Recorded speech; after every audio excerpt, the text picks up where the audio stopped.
Hi friends, இந்த வீடியோல புதுசா டிஎஸ்எல்ஆர் கேமரா வாங்கணும்னு அதுல ஒரு சில செட்டிங் மட்டும் கண்டிப்பா சேஞ்ச் பண்ணி ஆகணுங்கிற மாதிரி இருக்கும்.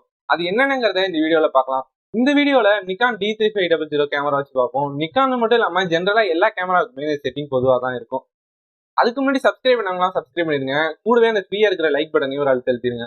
டிஃபால்ட்டா எல்லா கேமராலையுமே ஷட்டர் பட்டனை ஆஃப் பிரஸ் பண்ணா ஃபோக்கஸ் ஆகிற மாதிரியும் ஃபுல்லா பிரஸ் பண்ணா போட்டோ எடுக்கிற மாதிரி தான் இருக்கும். அந்த ஆப்ஷனை முதல்ல டிசேபிள் பண்ணிடுறோம். அது எப்படி பண்ணலாங்கிறத பார்க்கலாம்.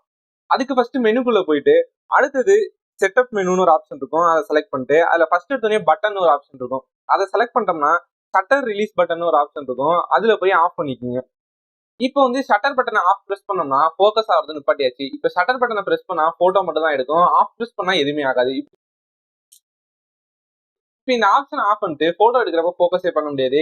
என்னடா இருந்த ஆப்ஷனையும் ஆஃப் பண்ணிட்டு எப்படி போட்டோ எடுக்கிறப்ப ஃபோக்கஸ் பண்றதுன்னு கேட்டீங்கன்னா, பின்னாடி AFLன்னு ஒரு பட்டன் இருக்கும் இன்ஃபோ பட்டனுக்கு பக்கத்துல. அதை பிரஸ் பண்ணி ஃபோக்கஸ் ஆகிற மாதிரி செட் பண்ணிக்கலாம். எதுக்கு அந்த மாதிரி செட் பண்றோம்னா, அதை செட் பண்ணிட்டு ஒரு தடவை ஃபோக்கஸ் பண்றோம்னா அந்த ஃபோக்கஸ் அப்படியே லாக் ஆயிருக்கும் நம்ம போட்டோ எடுக்கிற வரையும். இது ரொம்பவே கன்வீனியன்டா இருக்கும். இப்போ அடுத்தது இந்த பட்டன்ல எப்படி ஃபோக்கஸ் லாக் ஆன் பண்ணலாம்னு பார்க்கலாம். திரும்பவும் அதே மாதிரி செட்டிங்க்கு போய் செட்டப் மெனுக்குள்ள போயிடணும். செட்டப் மெனுக்குள்ள போயிட்டு ஃபர்ஸ்ட் இருக்கிற பட்டன் ஆப்ஷனை செலக்ட் பண்ணிக்கணும். அதுல ஃபர்ஸ்ட் எடுத்தீங்கன்னா அசைன் AFLன்னு ஒரு ஆப்ஷன் இருக்கும். அதை செலக்ட் பண்ணிட்டு அதுல போய் லாஸ்டா இருக்கிற AF ஆனுங்கிற ஆப்ஷனை செலக்ட் பண்ணிக்கணும். லாஸ்டா இப்ப இந்த செட்டிங் மாத்தியாச்சு. இப்ப AL பட்டன்ல ஃபோக்கஸ் ஆப்ஷன் செட் பண்ணியாச்சு. இப்ப நான் ஷட்டர் பட்டனை ஆஃப் பிரஸ் பண்றேன். எந்த ஒரு சேஞ்சுமே நடக்கல. இப்ப இந்த AL பட்டனை பிரஸ் பண்றேன். இதை பிரஸ் பண்ணோடனே ஃபோக்கஸ் ஆகுது. போட்டோ எடுக்கிறதுக்கு மட்டும் ஷட்டர் பட்டனை யூஸ் பண்ணிட்டு ஃபோக்கஸ் பண்றதுக்கு AL பட்டனை யூஸ் பண்ணிக்கலாம். அப்புறம் இது செட் பண்றதுனால இன்னொரு அட்வான்டேஜ் என்னன்னா, இது என் கேமரால மட்டுமா இல்ல எல்லா மாடலையும் இப்படிதான் இருக்கான்னு தெரியல. ரெண்டு ஆப்ஷனுமே ஷட்டர் பட்டன்ல இருக்கிறப்ப நான் ஃபர்ஸ்ட் ஆஃப் பிரஸ் பண்ணி ஃபோக்கஸ் பண்ணிட்டு அடுத்து தான் போட்டோ எடுப்பேன். ஆஃப் பிரஸ் பண்ணிட்டு ஃபோக்கஸ் பண்ணதுக்கு அப்புறமா ஷட்டர் பட்டன் என்னதான் அழுத்தினாலும் போட்டோவே எடுக்காது. இது என்னோட கேமரால இருக்கிற பிரச்சனையா என்னன்னு தெரியல. AL பட்டன்ல ஃபோக்கஸ் ஆன் பண்ணதுக்கு அப்புறமா எந்த பிரச்சனையுமே இல்ல, நல்லாவே போட்டோ எடுக்க முடியுது. அடுத்ததான் நம்ம நிறைய ஈவென்ட்ல டிஃப்ரெண்ட் லொகேஷன்ல நிறைய போட்டோஸ் எடுக்கிற மாதிரி இருக்கும். அது எதுவுமே ஆர்கனைஸா இருக்காது. ஃபைல் நேம் எல்லாமே ரேண்டமா இருக்கும். அப்படி ரேண்டமா இல்லாம அது எல்லாமே ஒரே சீக்வன்ஸ்ல இருந்துச்சுன்னா எல்லா போட்டோவும் நம்ம ஈஸியா பிரிச்சு பார்க்க முடியும். எல்லா போட்டோவையும் ரொம்பவே ஈஸியா ஐடென்டிஃபை பண்ணி நம்ம ஒர்க் பண்றதுக்கு ரொம்பவே ஈஸியா இருக்கும். அதுக்காக செட்டிங்ல போனோம்னா ஃபைல் நம்பர் சீக்வன்ஸ்னு ஒரு ஆப்ஷன் இருக்கும். அதை போய் ஆன் பண்ணி வச்சுக்கணும். அடுத்தது செட்டிங்குள்ள போனோம்னா ஸ்லாட் எம்டி ரிலீஸ் லாக் அப்படின்னு ஒரு ஆப்ஷன் இருக்கும். அதுல போய் ரிலீஸ் லாக் எனேபிள் பண்ணிருங்க. ஆப்ஷன் லாக்ல இல்லாம இருந்துச்சுன்னா நிறைய நேரம் கேமரால மெமரி கார்டு போடாம நம்ம பெரிய போட்டோகிராஃபர் நினைச்சு எல்லாரையும் போட்டோ எடுத்துட்டு இருப்போம். எடுத்த போட்டோவை காட்டுன்னு சொன்னா கூட காட்ட முடியாது. இந்த மாதிரியான கிரென்ச் மூவ்மெண்ட்லயும் தப்பிக்கிறதுக்கு இந்த ஆப்ஷன் ரொம்ப யூஸ்ஃபுல்லா இருக்கும். லாக் பண்ணி வச்சுங்க.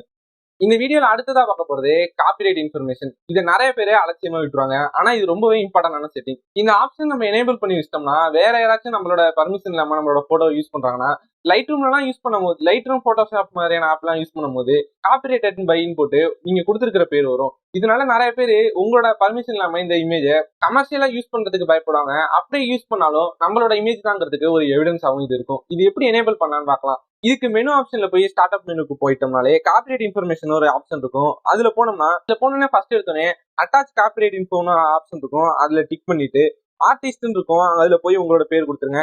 காப்பிரைட்னு போட்டு நீங்க டிஸ்க்ளைமர் கொடுக்கலாம். அப்படி இல்லைன்னா உங்களோட நேம் கூட இதுல கொடுத்து வச்சுக்கலாம். அடுத்துதான் நம்ம பார்க்க போறது பீப். நான் கேமரால இருக்கிற ஆப்ஷன் சொல்றேன்.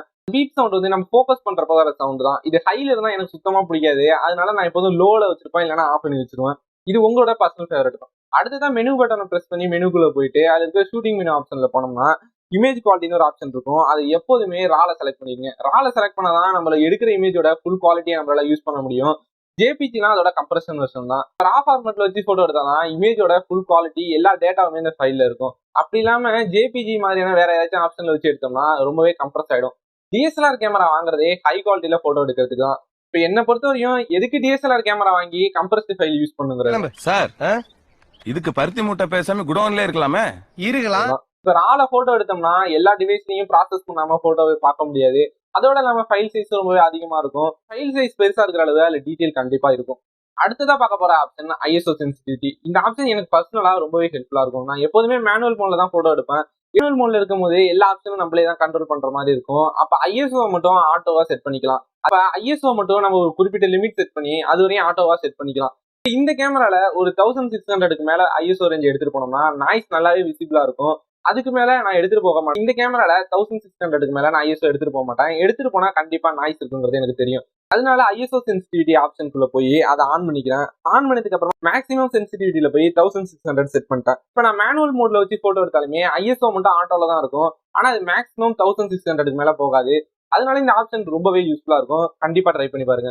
அடுத்ததா பார்க்க போறது கலர் ஸ்பேஸ். இந்த கேமரால கலர் ஸ்பேஸ் வந்து எஸ்ஆர்ஜிபி இருக்கு, அடோப் ஆர்ஜிபி இருக்கு. எஸ்ஆர்ஜிபியோட அடோப் ஆர்ஜிபில தான் அதிக கலர்ஸ் இருக்கும். அதனால அடோப் ஆர்ஜிபியை செலக்ட் பண்ணிக்கங்க. அடுத்ததா ஷூட்டிங் மெனுவிலே லாஸ்டா ஆப்டிகல் விஆர்னு ஒரு ஆப்ஷன் இருக்கும். அதை ஆன் பண்ணிக்கங்க. அதை ஆன் பண்ணோம்னா சின்னதா கேமரால வர ஷேக் மட்டும் அது டிடெக்ஷன் பண்ணும்.